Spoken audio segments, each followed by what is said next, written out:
ہاں لیکن میرا خیال ہے کہ مولانا مودودی رحمہ اللہ نے تحویل قبلہ کر دی سنیت کی خلافت و ملوکیت لکھ کے، ٹھیک ہے، اور اس پر تر رہا ہے کہ جن لوگوں نے تب آزمائی کی نا اس کتاب کا جواب دینے کی، انہوں نے رہی صحیح کسر پوری کر دی، وہ جواب اتنا ناقص لکھا کہ لوگوں کو یقین آ گیا کہ مودودی صاحب کا جواب نہیں، چاہے صلاح الدین یوسف ہو چاہے تقی عثمانی صاحب ہو. ہاں مطلب انہوں نے جواب لکھ کے نا اپنی بے عزتی میں اضافہ کروایا. اگر جی جناب اب ذرا سنیے دوسری بات.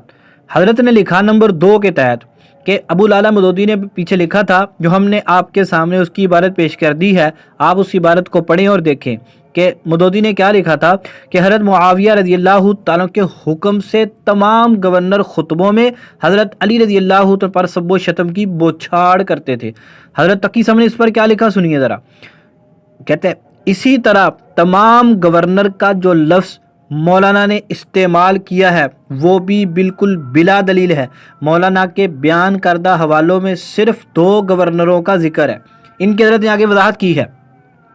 ہم یہاں سوال کرتے ہیں ابو العلا مودودی کے ہمدرد محمد علی مرزا سے اور مفتی فضل رافضی سے کہ اگر تمہارے اندر ہمت غیرت جرت ہے تھوڑی سی بھی، تم ایک روایت پیش کر دو صحیح ہو یا حسن جس سے یہ ثابت ہو سیدنا معاویہ رضی اللہ تعالیٰ کے حکم سے ان کے تمام گورنر ممبر پہ بیٹھ کر حضرت علی رضی اللہ تعالیٰ پر سب و شتم کرتے تھے.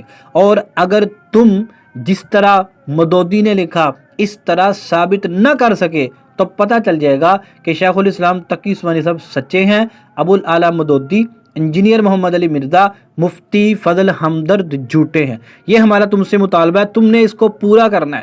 تم جو کہتے ہو کہ خلافت و ملوکیت کا جواب نہیں ہوا، ہم کہتے ہیں کہ مفتی تقی عثمانی صاحب نے خلافت و ملوکیت کی دھجیاں اڑا دی تھی. جتنے حصے کو انہوں نے چھیڑا اس کا بہترین آپریشن کیا تھا. اسی لیے تو جب انہوں نے جواب لکھا تھا تو جماعت اسلامی کے لوگوں کی ابو العلا مودودی کے حواریوں کی چیخیں نکل گئی تھیں.